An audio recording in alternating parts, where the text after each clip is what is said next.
Bien, estamos viendo en esta zona izquierda de la pantalla un ángulo concretamente de 1,18 radianes representado sobre lo que llamamos una circunferencia goniométrica.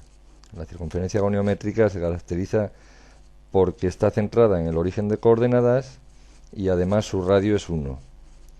Esto es algo que permite visualizar cómodamente, por ejemplo, el seno de este ángulo, que como está construido también sobre este triángulo rectángulo, podríamos identificarlo con el cociente entre este cateto y la hipotenusa, que siendo 1 pues nos da el resultado del seno lo mismo que la medida de este segmento ahora en azul vertical, que es concretamente 0,93, algo menos que 1.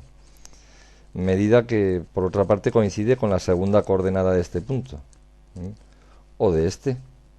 Este es un punto cuyas dos coordenadas son: la primera es el valor del ángulo en radianes y la segunda es el valor del seno de ese ángulo, ¿eh?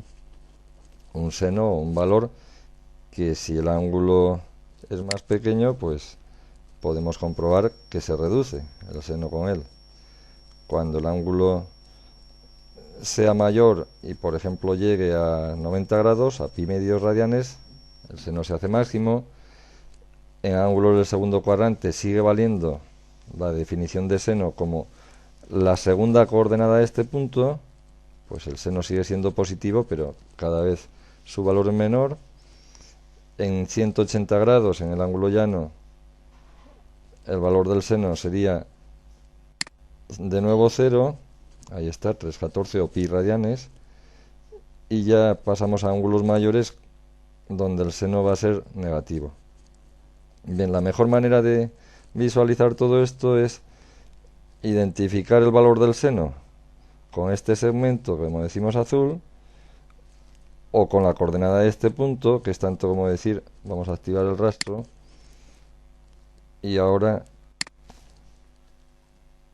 pues comprobar que ese punto va trazando una curva que no es otra cosa que la gráfica de la función seno, una curva muy característica que se ha llamado o se ha reconocido con el nombre de sinusoide, la curva sinusoidal, y que, si vamos a hacer zoom para ver más allá de la gráfica, pues podemos comprobar que es una función que para ángulos de más de 360 grados pues es periódica, su forma se irá repitiendo. Y aquí la variación de la función, la variación de los valores del seno, que es tanto como decir la forma de la función seno. Bien, para el coseno ocurre algo parecido. Vamos a borrar esta gráfica, y si lo que queremos es fijarnos en el coseno de, por ejemplo, este ángulo, el coseno de este ángulo del cuarto cuadrante se identifica con este segmento ahora en rojo horizontal. Es un coseno positivo. Si vamos a ángulos de otro cuadrante, de otros cuadrantes, aquí por ejemplo tendríamos un coseno positivo de un ángulo de 1,5 radianes del primer cuadrante. Para ángulos del segundo cuadrante el coseno es negativo, hasta llegar a un mínimo, a un valor mínimo que sería el de -1. Bueno, vamos a volver a utilizar la traza de este punto para comprobar qué forma nos da la función seno, perdón, la función coseno, que vuelve a ser una curva similar a la anterior, un sinusoide, solo que esta vez, en lugar de pasar por el origen de coordenadas, cuando cuando la x es 0, el coseno lo que hace es alcanzar su valor máximo, que es 1. Y lo mismo que antes, es una función periódica, es decir, que se va repitiendo cada vez que la x toma, o con un periodo de 2pi. Bueno, para terminar rápidamente, vamos con la tangente.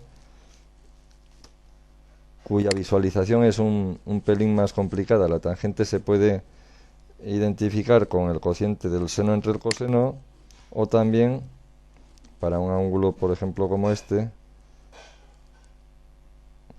si pensamos en la definición de tangente, que era cateto opuesto entre cateto adyacente, pues lo que convendría es pensar en este triángulo mayor, en el que el cateto adyacente es 1 y el cateto opuesto viene a valer tanto como este segmento verde, que llega hasta el punto donde se corta la prolongación del ángulo con la vertical de ecuación x igual a 1.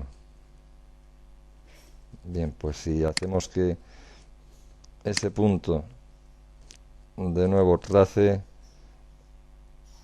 la gráfica, vamos a comprobar que la función tangente ya no se parece a las anteriores, no es ninguna curva sinusoidal, es una curva también periódica, pero con algunas discontinuidades. Ahí hemos pasado por pi medios, donde la función tiene una asíntota vertical y una discontinuidad que se va a repetir pi radianes más adelante, y así sucesivamente. Esta es la forma de la función tangente. Y lo dejamos aquí, que ya son 6 minutos y medio, lo que ya está bien para un vídeo. Hasta luego.